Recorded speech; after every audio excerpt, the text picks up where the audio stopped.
Meteor Fist ni Garp, pinulbos ang mga pirata at niyanig ang God Valley. Rox at Roger nangamba sa pagdating ni Garp. Ang chapter na to mismo ang tinatawag na God Valley Incident. Finally, dumating na tayo sa pinaka-climax ng epic flashback na kasama sina Davy D. Sebek. Ang inaabangan nating lahat na si Dragon, Garp, Roger, Shanks, Blackbeard, at marami pang ibang legends. Ako si Mon at welcome sa ating channel. Kung bago ka pa lang dito ay pindutin mo na yung subscribe button at paki-like na rin ng ating video bilang suporta sa ating channel. Nagsimula tayo kung saan tayo natapos last time. Ang MC ay nagdala ng 8 hanggang 9 na miyembro ng nabanggit na Davy Clan. Mas lalo itong nakakagulat dahil akala ng lahat extinct na ang Davy Clan makalipas ang 800 taon. Hindi na sila nakita mula noon. Kaya hindi ko maipaliwanag kung gaano kalaking bagay ito para sa Holy Knights Tournament. Ang anak ni Rox na si Kid Teach, aka Kid Blackbeard, at ang nanay niya ay 2 sa mga miyembro ng Davy Clan. At dito makikita na natin ang nanay ni Teach. Kamukha niya talaga sina Robin at Olvia, pero magulo lang ang buhok niya. Kaya wag niyo na akong tanungin kung bakit ganyan ang itsura ni Blackbeard, lalo na sa katawan niya. Bagamat may clue tayong makukuha mamaya, dahil nga sa napakaastig ng mga designs ng magulang niya, kaya medyo nakakapagtaka na ganito ang mukha niya. Medyo kakaiba. Pero makikita rin natin ang 2 lalaki mula sa Davy Clan at sobrang laki nila. Galit na galit ang mga Celestial Dragon sa audience sa mga miyembro ng Davy Clan at nagtatapon sila ng mga kutsilyo at axe sa mga alipin na Davy Clan. Habang sinasabi na ang Davy Clan ay isang kinamumuhiang lahi. Isa pa nga sa kanila ang nagsabi, Buccaneers din kayo, di ba? Pero wala namang importanteng character na na-confirm nitong info sa chapter na ito. Kaya kailangan pa nating maghintay ng dagdag na detalye para makasiguro. Gayunpaman, mukhang ang Davy Clan ay orihinal na isang clan ng mga Buccaneers. At yon ang dahilan kung bakit magkahawig ng body type sina Blackbeard at Kuma. At pinapakita rin nito kung bakit doble ang pagkamuhi kay Blackbeard dahil sa pagiging parehong ganon.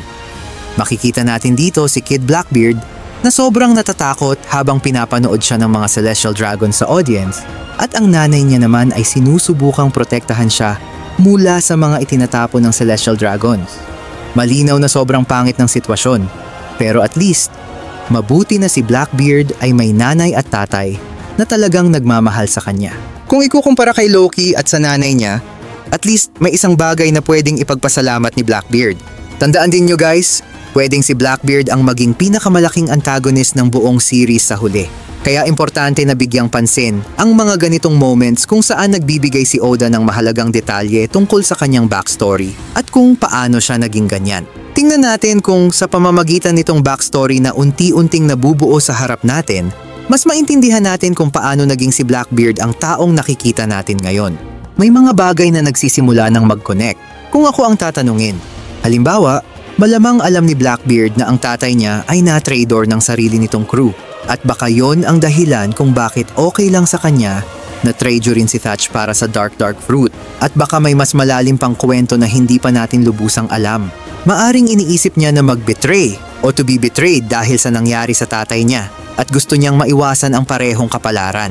At gaya ng na-point out natin dati, nagkakaroon ng mas malalim na kahulugan ang laban ni Blackbeard at Ace kapag iniisip natin ang rivalry sa pagitan ni Rox at Roger na mga tatay nila. Then sinubukan ng MC na pigilan ng Celestial Dragons na pamamagitan ng pagsasabi na kapag may isa sa mga alipin na namatay sa stage na to, may penalty sila. Kaya tandaan, laro lang ito para sa kanila at ang tanging dahilan kung bakit sila pinipigilan ng MC ay para maging mas interesting ang game sa bandang huli. Sa wakas, natapos na ang prize presentation at nagsimula na ang main event, aka ang hunting game. Maraming pages ang nagpapakita ng Celestial Dragons at God's Knights na pumapatay ng mga tao sa God Valley. Ipinapakita ulit ng mga pages na to kung gaano ka-inhumane ang kultura ng Celestial Dragons at kung paano nila tinatrato ang iba. Nakita ng future revolutionary leader at kasalukuyang marine na si Dragon, sina Kuma at Ivankov. Gaya ng alam natin ngayon, magiging malalapit silang magkakaalyado sa Revolutionary Army balang araw. At dito, makikita na natin kung paano nagsimula ang partnership nila. Sa part na to, ginawa ni Dragon ang hindi inaasahan para sa isang tao sa posisyon niya. Binaril niya ang isang Celestial Dragon na muntik nang bumaril kay Kuma, kaya nailigtas niya si Kuma. Maaari lang nating subukan ilagay ang ating sarili sa sitwasyon at ma-realize kung gaano kabaliw ang ginawa ni Dragon para sa isang Marine. Dapat lang bigyan ng respeto ang batang Dragon dahil nagawa niyang gawin ang tama kahit lahat ng Marine training at societal rules ay nagsasabi sa kanya na gawin ang kabaliktaran. Pagkatapos, sa isang epic na double page, dumating na ang favorite character natin ngayon sa chapter. At kung nakakasubaybay kayo sa recent chapters, alam nyo na kung sino ang tinutukoy ko, si Rox syempre. Dumating na nga ang Rox Pirates sa God Valley. Nangyayari ang eksenang ito bago pa yung scene na nakita natin sa unang pag-reveal sa Rox Pirates sa God Valley. Nag-aaway ang Rox Pirates kung paano nila ililigtas si Shaki. Dahil sa huwag nating kalimutan na karamihan sa kanila ay nandun dahil sa kanya. Kahit si Rox ay nandun sa papel dahil kay Shaki. Pero na-reveal sa atin at kay Harold na ang talagang pakay niya ay ang iligtas ang anak at asawa niya. At sa flashback na to, nagsilbing salungat si Garling kay Rox. Dahil nakita natin siya mismo ang pumatay sa nanay ng anak niya. Samantalang si Rox naman ay ginagawa ang lahat para iligtas ang sa kanya. Katulad ng sinasabi ko mula pa kanina, kung ako ang tatanungin, mukhang isang matinong pirata si Rox. Kaya sinabi mismo ni Rox, makinig kayo, nandito si Shaki, mga treasures at mga devil fruits. Ano bang mapapala natin kung mag-aaway-away tayo? Makipagtulungan muna tayo sa isa't isa at pagbalik natin, hahatiin natin ng equal at maayos. Magandang deal, 'di ba? Kaya dito, parang sinisigurado niya na hindi mag-aaway ang crew at makapag-focus sila sa Celestials at para makapag-focus naman siya sa pagliligtas sa asawa at anak niya. Dahil kung magkakagulo sila, mas maraming Celestials ang manggugulo para habulin siya. Nagbigay naman ng magandang concern si Barbell nang tanungin niyang, paano naman natin paghahatian si Shaki? Sabi ni Shiki, obvious naman, mapupunta siya sa lalaki na makapagliligtas sa kanya.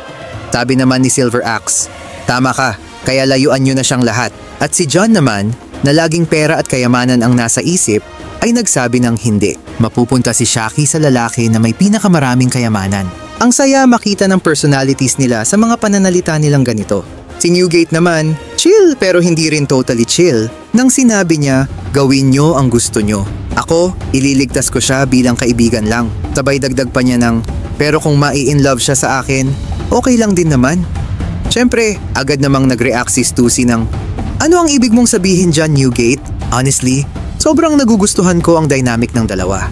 Sabi naman ni Gloriosa, kung maililigtas ko si Shaki, sigurado akong magpapasalamat si Roger.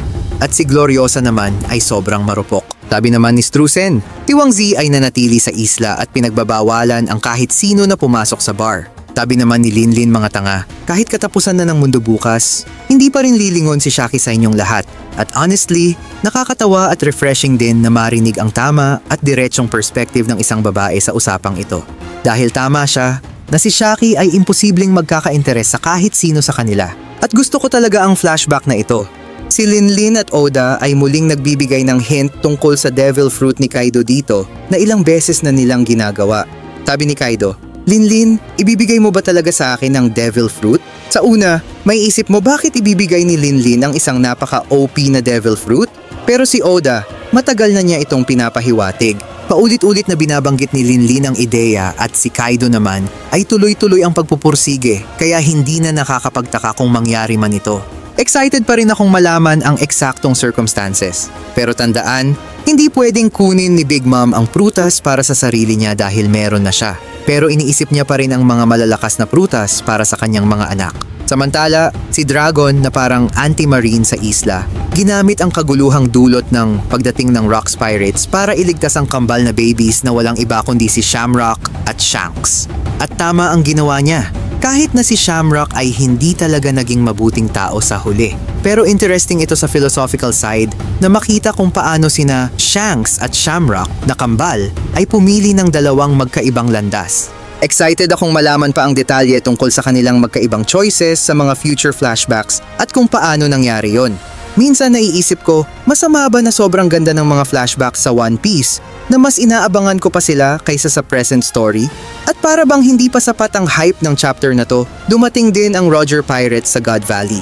Nangyari ang eksenang ito pagkatapos mismo nang nakita natin sa unang pag-reveal sa kanila sa naunang chapter. Sinabi ni Roger na ililigtas niya si Shaki at inutusan ng kanyang crew na kunin ang mga treasures. Maiisip nga natin na susunod agad ang crew ng future Pirate King sa utos niya. Pero nakakatawa dahil hindi siya pinakinggan at tinapaktapakan pa si Roger habang nagmamadali silang iligtas muna si Shaki. At ito ang isa sa mga bagay kung bakit nagustuhan din natin si Roger sa flashbacks dahil sa pareho nga din talaga sila ni Luffy na parang timang. Pagkatapos, ipinakita na ang God's Knights. Nakita natin ulit ang parehong eksena mula sa naunang chapter pero ngayon full page panel na ito at may dagdag pa sa mga knights na nakita natin noon. May dalawang bagong ipinakita rin ngayon. Ang una ay isang napakalaking nilalang na parang yeti na may sungay at pakpak. Ang pangalawa ay isang babae na may sungay, matutulis na pangil at magulong buhok na black and white. Napaka-mysterious nitong dalawang karakter na para bang mga ancient creatures.